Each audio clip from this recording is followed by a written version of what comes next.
አልነጃሺ የፈጠራ ትርክት ንጉስ አርማህን ሙስሊም ነው ብሎ የመደምደምና ትረካውን የማስፋፋቱ ፈተና ከምን የመጣ ነው?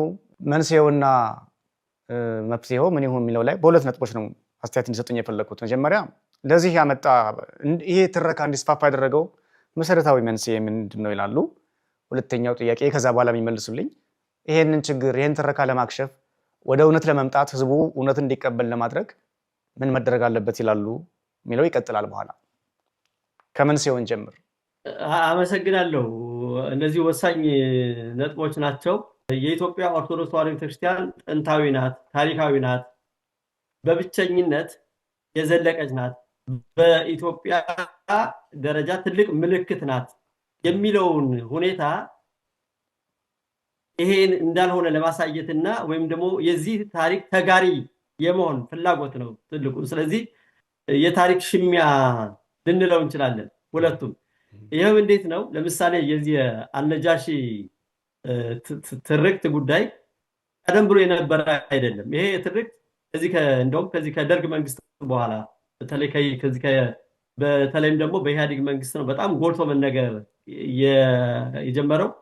እኔ ከዛ በፊት በጽሁፍም በሌላም መልኩ አላገኘሁትም። የለም፣ የሚታወቅ ነገር አይደለም። ስለዚህ በጣም በቅርብ ጊዜ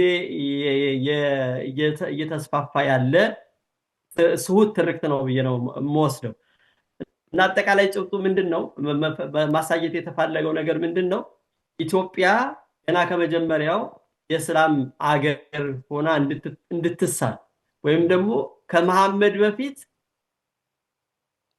ሙስሊም ንጉስ ነበር፣ ከአረብ በፊት ከመካ መዲና በፊት ኢትዮጵያ የእስላም ምድር ነች የሚለውን ነገር ስዕል ማሳየት ይፈልጋል።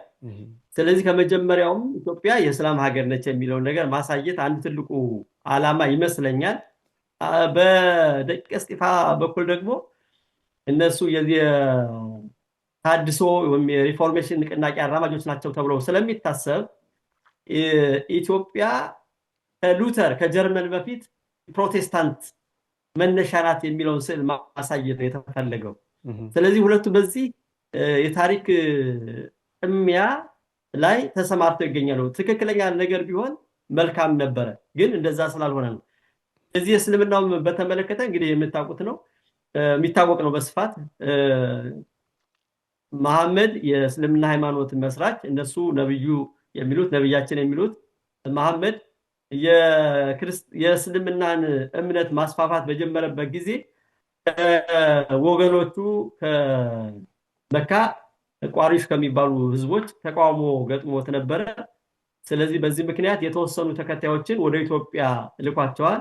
ኢትዮጵያ ውስጥ እግዚአብሔርን የሚፈራ መልካም ስነ ምግባር ያለው እንግዳ ተቀባይ መንግስት ስላለ ወደዛ ሂዱ ብሎ እንደላካቸው የእነሱም ትውፊት ይናገራል። ከዚህ ከመጡ በኋላ ስደተኞች ወደ ኢትዮጵያ ሲመጡ ኢትዮጵያ በዚህ የእንግዳ አቀባበል በጣም የታወቀች ሀገር ነች። ቀደም ብሎም ብዙ እንግዶችን ተቀብላለች። ለምሳሌ በቅርብ የሚታወቁ የዘጠኙ ቅዱሳን አሉ። ከዛም በኋላ ሌሎችም በዛ በፊትም አሉና በእንግዳ ተቀባይነቷ በዚህ በአብርሃማዊ ጠባይዋ የምትታወቅ ነች ኢትዮጵያ። የዚህ ስሪቱም አላት። በክርስትና ባህል የታሸ ማንነት ነው የነበራት። ስለዚህ እንግዳ ተቀባይነቱ በእነዚህም ሰዎች ዘንድ ተንጸባርቋል ተደርጓል ማለት ነውና በሚገባ ተቀብሏቸው ችግራቸው ከየት መጣችሁ እናንተ እንደማናችሁ ሳይሉ በሰላም ኢትዮጵያ ውስጥ እንዲኖሩ ተፈቅዶላቸው ኖሯልና በወቅቱ የነበረው ንጉስ አርማህ የሚባል ነው። ስያሜውም እንደዛ ነው፣ ስሙ አርማህ ነው። ስለዚህ ይሄን ታሪክ አሁን በማዛባት በቅርብ ጊዜ እየተፈጠረ ያለው ንጉስ አርማ ስሙን ቀይሮ ነጃሺ ማለት፣ እነዚህ የመጡት እንግዶች ደግሞ ንጉሱን ቀይረው እስልምና እንዲቀበል እንዳደረጉትና የመጀመሪያው የእስላም ንጉስ እንደሆነ በዓለም አቀፍ ደረጃ በታሪክ እንዲታወስ ለማድረግ ከፍተኛ ጥረት እየተደረገ ያለ ነው። ይሄ ጥረት ሀገር አቀፍ ብቻ ሳይሆን ዓለም አቀፍ ደረጃም ድጋፍ ያለው ጥረት ነው። ስለዚህ ትልቅ ምስል ለመስራት የታሰበ ቀላል የሚባል አይደለም።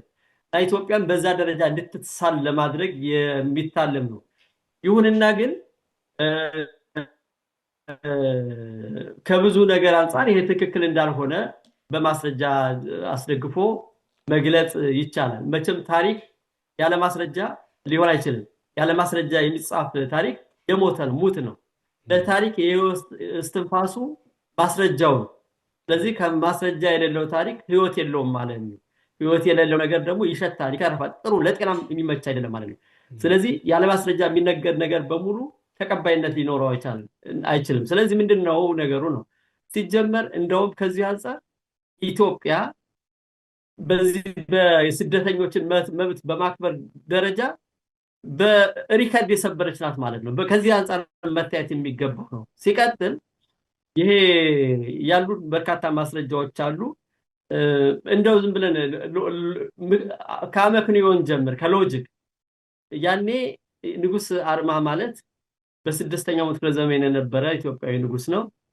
ኢትዮጵያ ከመጀመሪያው መቶ ክፍለ ዘመን ከሐዋርያ ዘመን ጀምሮ ክርስትናን የተቀበለች እንግዲህ ክርስትና ከተቀበለች ወደ 600 ዓመት የተቆጠረ ከአራተኛው መቶ ክፍለ ዘመን በታሪክ ባለን ማስረጃ ከንጉስ ይዛና ጀምሮ ክርስትና ሃይማኖትን ብሔራዊ ሃይማኖት አድርጋ የተቀበለች ክርስትና በጣም በጠንካራ መሰረት ላይ ያለ በዛን ዘመን ከክርስትናዎች ምንም አይነት ሃይማኖት የሌለ መሆኑና ይህን ጠንካራ የክርስትና መሰረት ያለውና ክርስቲያን ንጉስ ከሌላ ሀገር ተሰደው ያኔ እስልምናን በወጉ አልተመሰረተም። በነገራችን ላይ እስልምና ገና አልተቋቋመም። ገና መጀመር በጅማሩ ላይ ያለ ነው። እንደ እስላም እንደ ተቋም የተቋቋመበት ዘመን አልነበረም። በስደት የመጡ ሰዎች ሃይማኖታቸውን በትክክል የማይረዱ ሰዎች ለ600 ክፍለ ዘመናት በክርስትና ሃይማኖት ያለችን ሀገር የሚመራ ንጉስ ከ200 ዓመት በላይ ክርስትናን ብሔራዊ ሃይማኖት አድርጋ ባለች ሀገር ውስጥ ያለ ንጉስ ተቀይሮ ወደ እስልምና ተቀይሮ እስልምናን ማስፋፋት ጀምሯል የሚለው ከአመክንዮ አንፃር ተቀባይነት ሊኖረው አይችልም። እንደው ሌላውን ትተን ከዛ ውጪ በርካታ የአርኪኦሎጂና የታሪክ ምስክሮች አሉ። ምክንያቱም አሁን በታሪክ ጉዳይ ግጭት ሲፈጠር ምስክሩ ሽማግሌው ማስረጃው ነው። ስለዚህ ሽማግሌዎቻችን ምን ይላሉ የሚለውን ማየት ያስፈልጋል። የንጉስ አርማ የ6ኛው ክፍለ ዘመን አክሱማዊ ንጉስ በአርኪኦሎጂ ጥናትና ምርምር የተገኙ የአርኪኦሎጂ የጥናት ውጤቶች አሉ። እነዚህ መካከል አንዱ ሳንቲሞቹ ናቸው። ከንጉሱ መቃብር ላይ ተገኙ ሳንቲሞቹ ላይ የንጉሱ ምስል ዘውድ ደፍቶ እንደገና ደግሞ የመስቀል ምልክት እናገኛለን እና እንግዲህ ይሄ ከቀብሩ የተገኘው ነው። ያ ማለት ምን ማለት ነው? ንጉሱ እስከ ለተሞቱ ድረስ በክርስትና ሃይማኖት ውስጥ እንደነበር የሚያሳይ ነው። ምክንያቱም የድሮ ነገስታት ሲቀበሩ ዝም ብለው አይቀበሩም። አብሮ ከሳንቲሞች ከጌጣጌጦች ከልዩ ልዩ ነገሮች ጋር ነው አብሮ የሚቀበሩት።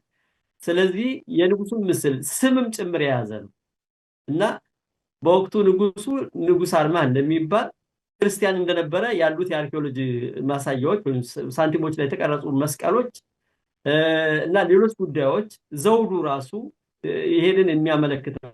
ኢትዮጵያዊ መሆኑ ክርስቲያን መሆኑ ሌሎች ምክንያቱም ያ አይነት የንግስና ቢል ያለው በክርስትና ዘርፍ እንጂ በእስልምና ዓለም ውስጥ አይደለም።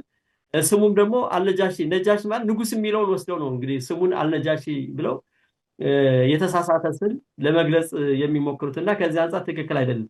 ከዚህ ውጪ አሁን በኢትዮጵያ ውስጥ እንግዲህ በ16ኛው ክፍለ ዘመን የነበረው የአህመድ ግራኝ የጦርነት ታሪክ የውድመት ታሪክ አለ፣ ሁላችንም የምናውቀው ነው። በዛን ጊዜ የሱን ስራ እየተከተሉ የሚዘግቡ ታሪክ ጸሐፊዎች ሁሉ ነበሩ።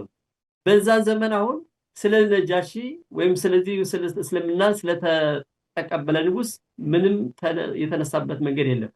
ምናልባትም የእስላም ንጉስ ቢሆን ኖሮ እነሱ ኢትዮጵያን ለማስለም ያን ጦርነት ለማካሄድ እንደ ትልቅ ማሳያና ማስረጃ ሊጠቀሙበት ይችል ነበር። ስለዚህ እንደዚህ አይነት ነገር በዛም ወቅት አልነበረም፣ ከዛም በኋላም የለም። ስለዚህ ይሄ የቅርብ ጊዜ ትርክት ነው፣ ስህተት ነው። ዓላማው ደግሞ ኢትዮጵያን ወደ የሙስሊም ሀገር ከመነሻው አድርጎ በእስላም ንጉስ እንድትመራ የነበረ አድርጎ ለማሳየት የሚደረግ ሙከራ ነው። ስለዚህ ረጅም ጉዞ የተጓዘውን የኢትዮጵያ ታሪካዊ ምንነት እውነታ ያገናዘበ አይደለምና እዚህ አንፃር አጠቃላይ ያለው ነገር ስህተት መሆኑን መገንዘብ ማሳየት ያስፈልጋል።